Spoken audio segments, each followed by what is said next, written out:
Bonjour à tous, c'est Herchem et on se retrouve aujourd'hui pour le deuxième épisode de cette nouvelle série dans laquelle je vous présente mes créations de maillots de football. Je tiens à préciser que je suis un monteur amateur, donc si les maillots ne sont pas forcément réalistes ou qu'il y a un petit souci comme ça, c'est normal, je débute mais j'essaye de progresser au fil du temps pour toujours vous proposer des maillots de meilleure qualité et plus réalistes. Je tiens à rappeler également que ce sont des maillots concept et qu'ils ne seront donc probablement jamais édités par les clubs. Alors aujourd'hui, je vais vous présenter ma création de maillot de l'AS Monaco et comme pour tous les autres maillots que je vais créer, je vais rappeler des éléments historiques du club sur le maillot ou des éléments historiques dans l'histoire de la ville, car pour moi un maillot doit représenter au mieux le club, son histoire, son identité et bien sûr sa ville.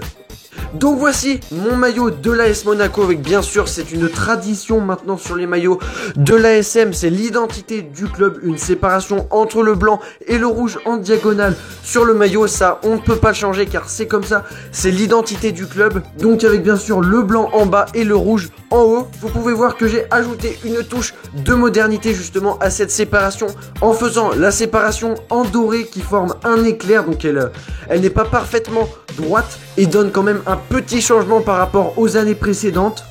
Comme vous le savez sûrement, Monaco depuis cette saison 2019-2020 est passé avec le sponsor Kappa, donc vous pouvez voir en bas à gauche du maillot 4 logos Kappa en doré, parce que je sais que sur les anciens maillots que faisait Kappa, c'était sur les manches il y avait 3 voire 4 ou 5 logos Kappa. Là pour donner quelque chose de plus moderne, j'ai décidé de les mettre en bas à gauche du maillot avec la couleur dorée qui est quand même l'une des couleurs principales de l'AS Monaco, avec bien sûr le rouge et le blanc. Donc bien sûr au centre vous pouvez voir le sponsor fétiche de l'AS Monaco, Fedcom, qui est là quand même depuis de nombreuses années.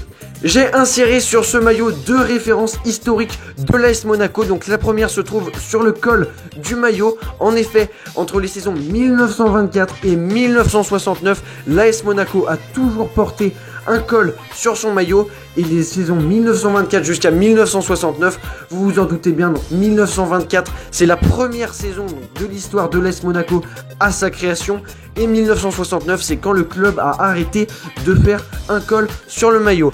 J'ai également mis ce col pour une deuxième raison, car lors de la saison 1998-1999, l'AS Monaco portait un col et c'était la première fois de son histoire que l'AS Monaco avait été sponsorisé par Kappa. Donc depuis on sait qu'il y a eu d'autres équipements comme Nike par exemple, mais la première fois qu'il y avait une collaboration entre les deux parties, Monaco et Kappa, c'était en 1998-99 et il y avait un col sur le maillot. La deuxième référence historique se trouve sur les manches du maillot avec les bandes blanches qui font référence à la saison 1990-1991 de l'AS Monaco. Cette année-là, le club avait remporté la Coupe de France et c'est la dernière en date soulevée par le club monégasque. Donc une saison historique pour l'AS Monaco qui depuis ce jour attend encore de remporter une nouvelle fois la Coupe de France.